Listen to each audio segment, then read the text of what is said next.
wallahi duk saurayin da ya kuskura da sunan samartaka ko yarinyar da ta kuskura sunan yarinta ta sha azumi ko ya sha azumi bayan mutum ya balaga, in Allah ya sa da sai Allah ya kona shi.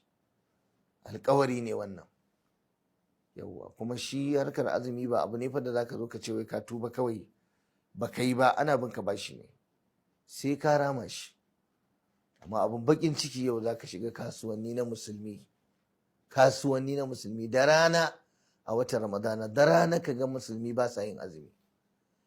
Ku je cikin tashoshi, tashar mota, mutum ya je tashar mota ya je ga yadda ake hada-hadar abinci.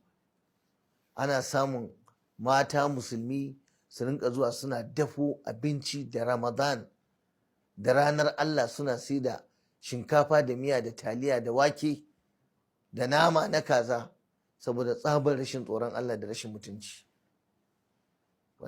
Wallahi duk wata mai abinci da ta kuskura ta je take yin abinci da watan Ramadan tana sayarwa musulmi masu raunin imani, wallahi ita ma sai Allah ya kona ta.